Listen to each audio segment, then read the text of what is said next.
Purdue is on their way to Husky Stadium to meet up with a former head coach. It's time for a Locked On crossover.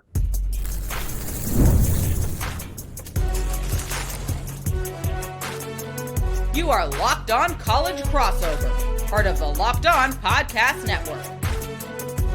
Your team every day.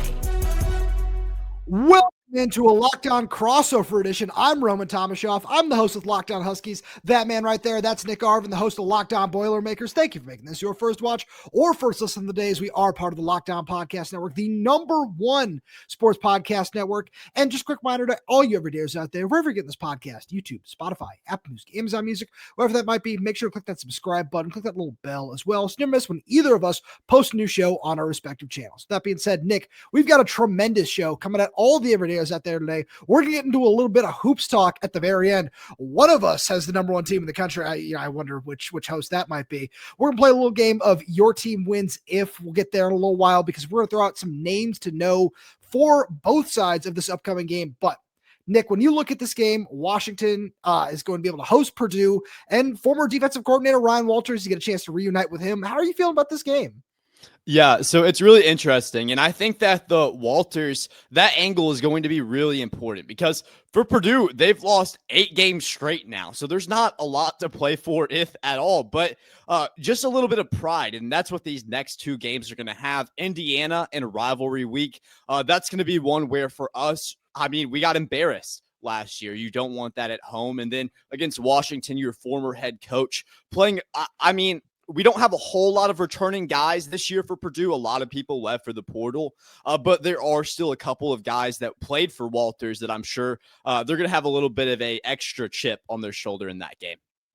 Yeah, so that was something I was really interested in about this matchup because obviously, Purdue has struggled, and I talked about it for the last couple of weeks over on Locked On Huskies that, hey, the Huskies have a major opportunity to set up a major clash with Oregon at the end of the year. If you can just get through this slate of teams with 3 combined Big Ten wins, obviously now it's 4 in Wisconsin, Purdue, and UCLA. And I look at this matchup, and coming into it, I was feeling, really good about just where the Huskies sat going into last week, because it's, you've got this amazing trio of guys in Demond Williams, Jonah Coleman, Denzel Boston. Now only one of them looks fully healthy enough for this game where there are questions around the status of Jonah Coleman. There are questions around the status of Denzel Boston. I wouldn't be surprised if one of or both of them suited up, but if they are able to play, they're going to be limited in this game. And that's something that I'm watching because, as you said, Purdue is going to come into this game with a chip on their shoulder with how the Ryan Walters era was at Purdue. And Walters, I've been impressed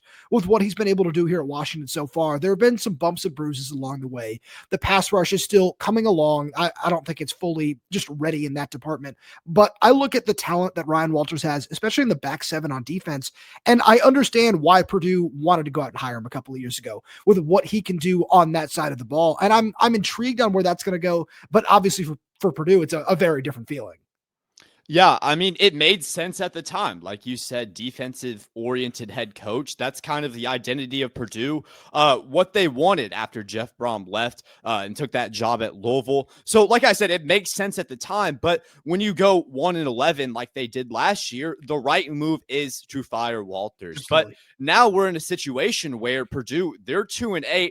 The odds are they end out this season 2-10 if we're being realistic. It's hard to see if that's an upgrade. And I'm not trying to judge Barry Odom because I absolutely give him another year. It's 2-10, but it was his first year, and you don't have the resources at Purdue that you're going to have at a Washington, for example. So you have to give him a little bit just in terms of he had a big hill to climb this year, but still only 1 game and not a conference win. You're looking at not ending this year with a conference win once again, and that's not acceptable at Purdue. Something needs to change. And you talked about it, Ryan Walters, the intensity of this matchup. I hope that Purdue brings something extra with that because, although this team hasn't won, they've still shown fight throughout the course of this game, whereas maybe last year, 66-0 against Indiana, they just flat gave up. But this year, it seems like Purdue, they'll fight for 3 quarters of football, and then in the fourth quarter, anything that can go wrong will go wrong, and then Purdue will end up finding a way to lose. That's kind of been how these games have gone this year. But excited to see how they play against Washington, and I'm sure that it's going to be interesting to hit on that note with Jonah Coleman, because he's someone that I've always thought that has been extremely electric for Washington. Oh, yeah, he's been so much fun to watch all season, and it's one of those things where it was really unfortunate to see him go down last week. And Jedd Fisch said on Monday as well that they wanted to have him suit up and play in the second half, but he just wasn't able to protect himself after putting on a knee brace. So we'll see what his status looks like, because the matchup that I'm really curious about coming into the week was this Purdue offense versus this Washington defense for all the reasons that we just talked about, but as the week has played out with all these injuries, because it's not just Jonah Coleman, it's not just Denzel Boston. Center Landen Hatchett suffered a hand injury against Illinois a couple of weeks ago, and he tried snapping with his left hand against Wisconsin and had to be removed from the game early on because it just wasn't working. He was playing with a club on his right hand, so they're trying to find some ways to make sure that he's going to be able to suit up and play as well.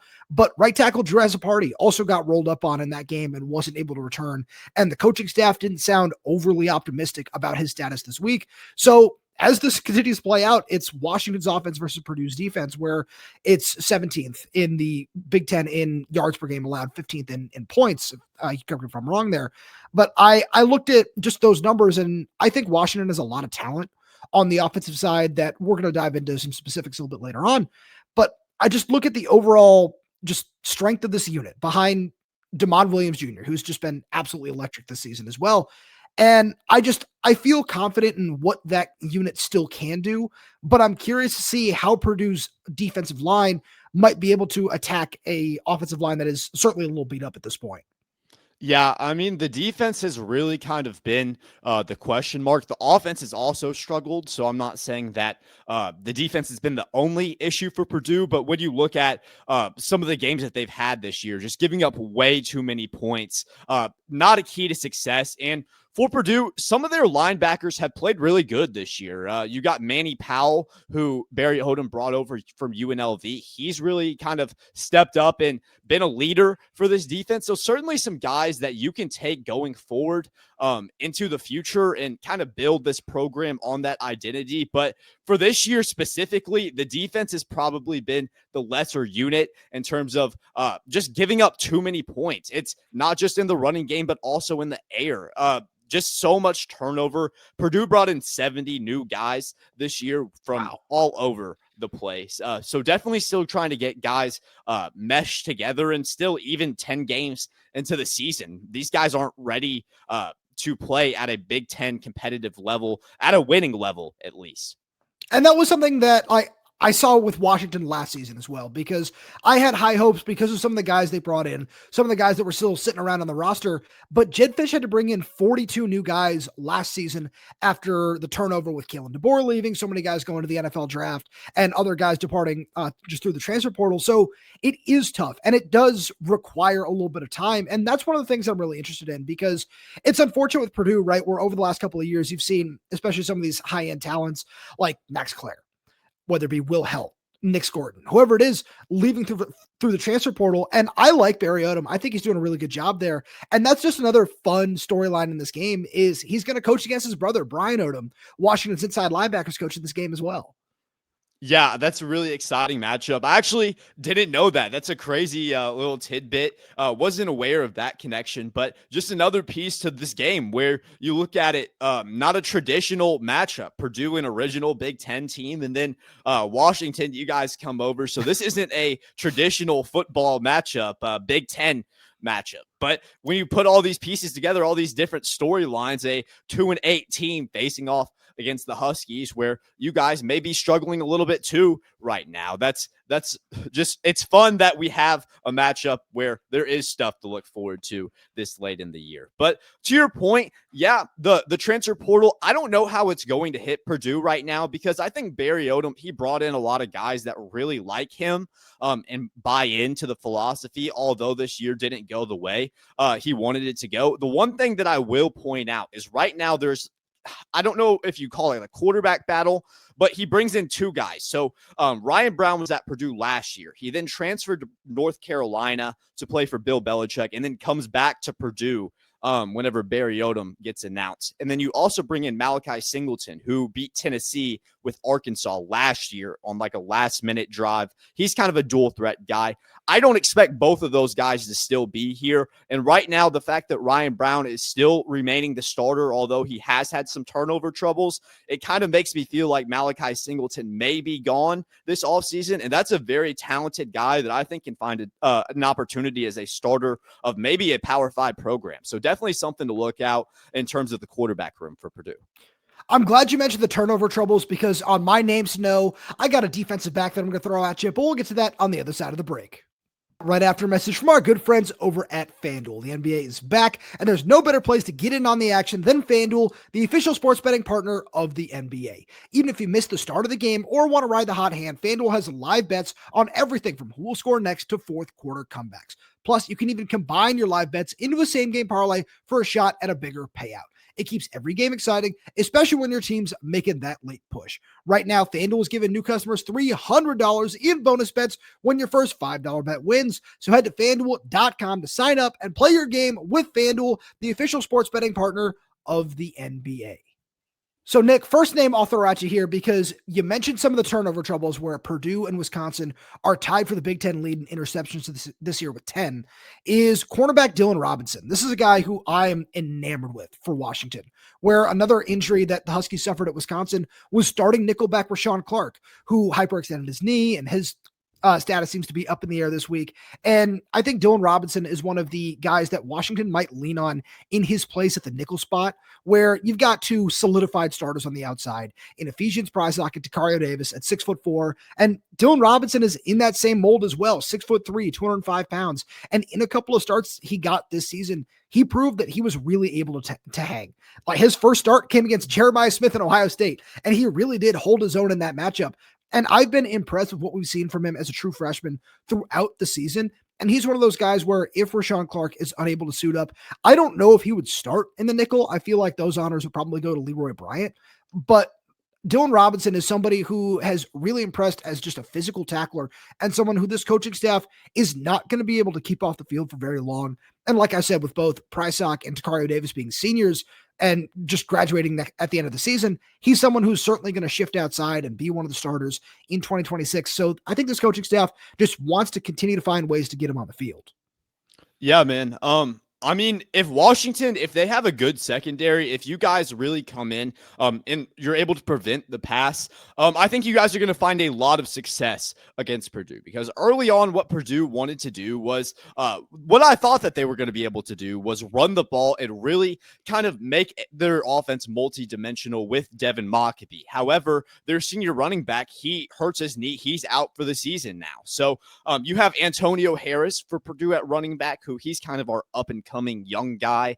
I think he's going to be very successful, but right now you don't have your starting running back. So I do expect Ryan Browne to kind of really be firing the ball against you. And when he does that, not the most efficient this year. He found a lot of success in the non-conference games, although that was against Ball State and Southern Illinois. Once he got into Big Ten play, he certainly did start to struggle a little bit. This year, he has thrown for 9 touchdowns. He has 8 interceptions on the year. So not the best. 60% completion rate. He's thrown for just about 1,900 yards. Not the best quarterback year from Ryan Browne. He was out for a game, so do with that what you will. But the turnover issues have certainly been an issue for Ryan Browne. If Washington is able to capitalize on that, I think that the Huskies are going to be able to have some success against Purdue's offense.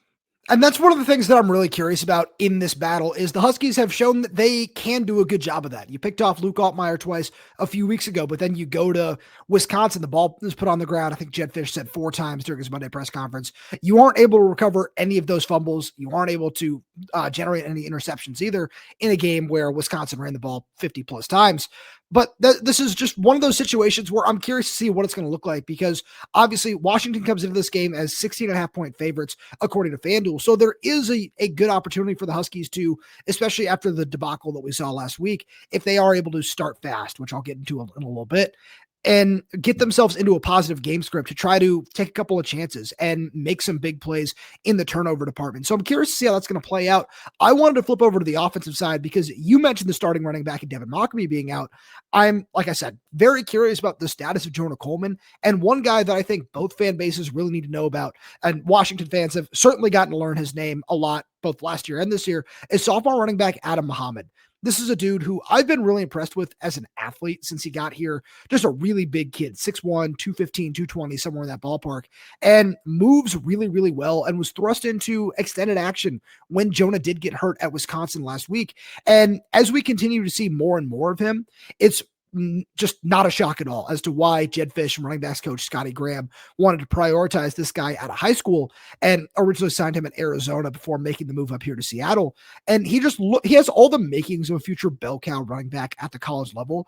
And this is one of those games where if Jonah is limited in any capacity, I feel like we're going to see a much bigger role for both Adam Mohammed and Jordan Washington, who missed last week, against Wisconsin due to an illness, so he didn't make the trip out to Madison. And he's a guy who had 10-2 speed in high school, was a big-time recruit coming out of California. And the combination of those guys plus what Damon Williams brings in the backfield, we already knew that was going to be the long-term plan for this unit in 2026 after Jonah graduates at the end of the year. But we might just get a little bit of a sneak preview as to what that could look like this coming Saturday. Yeah, I mean, defensively for Purdue, I think that they'll find a little bit more success stopping the run if Jonah Coleman is out, just because of how electric that guy is. I know that you guys have those up-and-coming guys. I kind of see Antonio Harris as our guy where, I mean, there hasn't been a lot of bright spots. Devin Mockamy, he gets injured for the rest of the year. That stinks, but Antonio Harris, he's that little silver lining that you can have in the midst of a 2-win season. And I know that you guys have that. I don't know what your trajectory is on the season. I'm going to probably ask you about that because I know that you guys lose last week. What's the season trajectory like right now for you guys? Because I know that playoffs likely aren't on the table at this point. What are you guys playing for right now? I know that right now we don't have much to play for, Sure. but still a bowl game on the table. Is there anything at stake there? I would say that it's more so just showing that you can improve because this is still a very young team. And It was one of those things where I had Washington finishing at 9-3 this year. And it's one of those things where you can still very clearly see a path to 8 wins, right? Let's say you're able to pull off a win this Saturday against Purdue. You go down to UCLA next week. That's going to be tough with the struggles this team has had on the road before finishing the year off against Oregon. But it's just, again, it's all about improvement. Like I said a little bit earlier, after bringing in 44 new scholarship players last year, 42 this year, I think is the number. It's just been a major turnover as Jedd Fisch gets just the program to fill out with the players that he's recruiting, the transfer portal, all that sort of stuff. And it's about showing improvement because you went 6-7 last year. So it's getting better, getting to 8 wins, getting to 9 wins. That is just such a big step forward for this program where it might not seem like it after going 25-3 in the 2 years under Kalen DeBoer, right? But just with how the program was, I've just been using the phrase torn down to the studs. After that, seeing them just start to build back up has been really, really nice to see. And it's very clear that you have young stars all over the ball. I'm going to cheat here for my third one where I wanted to talk about wide receiver Chris Lawson, who might be the stand-in for Denzel Boston if he's limited in any capacity. But I'm going to just combine Chris Lawson with a whole bunch of other really talented young freshmen that the Huskies have played this year, like offensive lineman John Mills, who started the majority of games at left guard, linebacker Zayjus Rainey-Saleh, who was the number 1 recruit in Washington, top 100 overall kid, who's really, really impressed, Dylan Robinson, who I talked about a little earlier, 4-star safety Rylan Dillard Allen, who's gotten a start or two this season and is another true freshman. They're young building blocks all over the ball that are just all over the field, that are really starting to emerge. And it's something I'm really excited about because as the season moves forward, it was always going to be about that no matter what. But the fact that you were sitting at 6-2 with a outside chance at the playoffs staring you in the face, it was still just a severe letdown. What happened last week at Wisconsin, but now it's just kind of, you can reset your expectations a little bit. And I'm not saying that's a good thing, right? You always want to shoot for the moon, shoot for the playoffs and just land whatever happens from there happens. And I look at what the season could be now over these next 3-4 weeks of the bowl game. And I think it's just all about continuing to set a foundation that this is a program on the rise. I think that it's going to be a very exciting next year for both of our programs. What happens next year in terms of looking at the future? Obviously, Purdue, definitely big into basketball. That's kind of the school's main focus right now. And a lot of that goes down to the funding. There are so many different conversations that can be had with that. But everything is better when Purdue football is better because that program historically has been pretty good. So we want to get back to that. We know Washington, of course, that program and all the traditions want to get back to that. I think we're going to talk about who's going to win next, right? Oh, absolutely. And let's just hit a break and let's get right there. Let's do it. And we'll get to that right after a message from our good friends over at Supply House. When the opening whistle blows on a new repair, get your crew moving forward with Supply House. Order today and see parts on your doorstep tomorrow. Over 280,000 plumbing, HVAC, and electrical items from the most trusted brands in the business. Their real-time inventory and honest lead times keep you from punting projects, while their industry-leading customer service always has your blind side covered. Need parts fast for a project? Supply House has next day delivery. Talk about a game changer. The part finder tools and 3D schematics can save you hours on jobs where every detail matters. Join the free Trade Master program today and score serious perks like priority shipping, lower prices, and a dedicated support line. Visit supplyhouse.com to sign up for free and use promo code SHCollege5 for 5% off your first order. That's supplyhouse.com. Real people, real service. So Nick, like I said, Washington, big-time favorites in this game, according to our good friends over at FanDuel. If Purdue is able to come into Husky Stadium and pull off the upset, what happened? So honestly, the only thing that Purdue can do in order to win this game is if they limit the turnovers. If they don't limit the turnovers like they haven't been able to do in recent weeks, no chance. I don't think that they can match the Huskies. I don't think that the margin of error is there where they can turn over the ball 3 times and get out of here with a win. Additionally, I think that the defense really has to take advantage of whatever's going on with Jonah Coleman, whether he plays, whether he doesn't, whether he's injured, whether he's not 100%. No matter the circumstance, we know that he has something going on. You have to take advantage of that. Your defense has to be better. You have to maintain control of this game.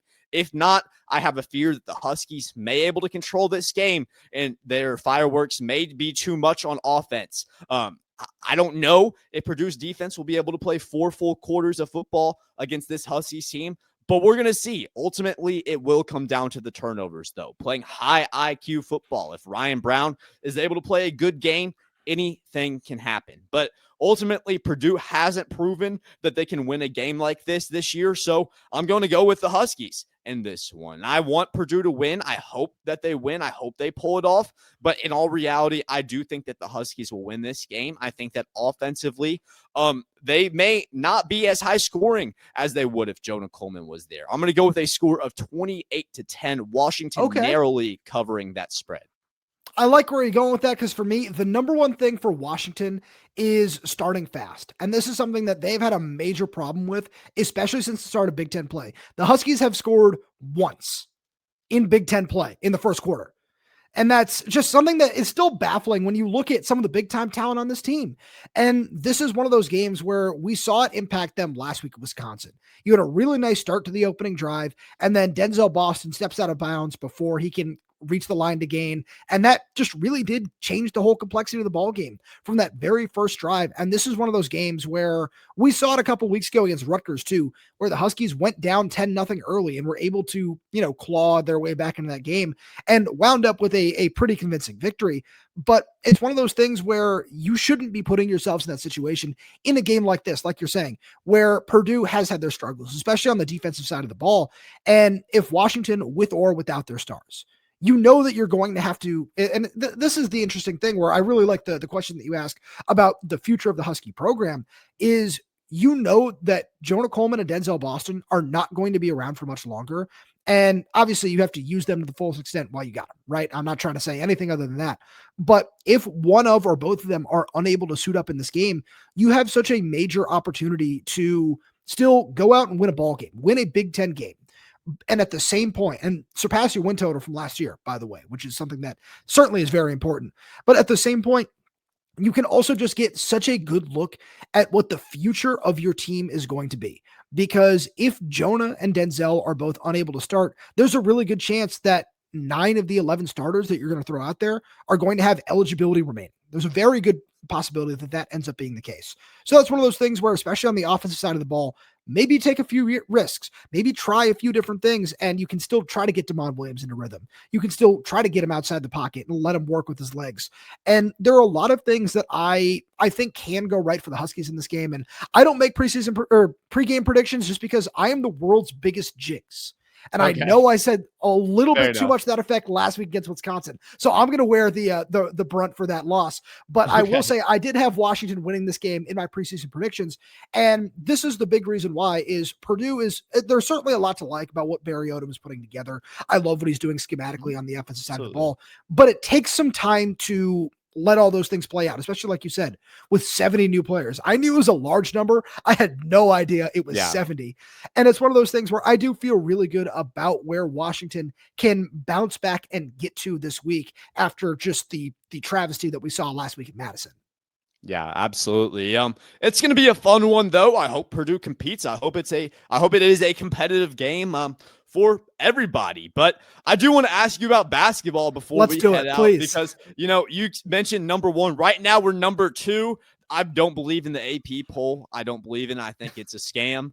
But Purdue plays Alabama, so they'll have a chance to earn that spot back. Washington, actually, I don't want to hurt you too bad, but they do lose to Baylor. That was tough. When was that game? Was that 2 days Sunday. ago? That was Sunday. Yeah. Okay, Sunday. That game happens. Kind of tell me about Washington's trajectory right now in terms of where they want to go. Who's your number 1 guy? Because if you look at it, Steinbach, he had 10 points in that game. JJ Mandequit had 10 points in that game too, I believe. Who's going to be that guy that kind of jumps out as Washington's number 1?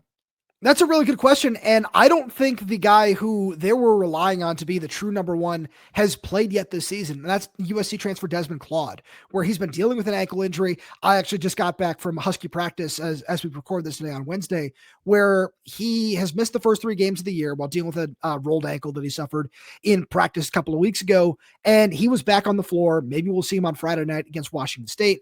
That would be really great. But I think he's one of those guys where he just ties this lineup together in such a way after posting close to 16 points and a little bit over 4 assists per game at USC last season. Between him, another USC transfer, and Wesley Yates, another guy I absolutely love who's coming off the bench right now after he was dealing with a hamstring injury that kept him out for almost a month during fall camp as well, in Quimari Peterson. Those 3 guys in the backcourt, plus JJ Mandequit, plus Zoom Diallo, is a really exciting combination of what all those guys can do put together, because Zoom Diallo was the leading scorer for UW against Baylor. He put up 15 points, and that's a guy who, a former McDonald's All-American, we're kind of looking to see him make that next step this season, and combined with somebody in the front court like Indiana transfer Bryson Tucker, another former McDonald's All-American, who he's looked awesome through the first couple of games. Then he unfortunately suffered an ankle injury against Baylor, and now he's not going to play on Friday. Sounds like he might be out for a week or 2. We'll kind of see what his timeline is like. But you mentioned Hannes Steinbach. That dude, he's been everything he was chalked up to be, and then some. Mm-hmm. I've been so impressed with what he brought to the table this season.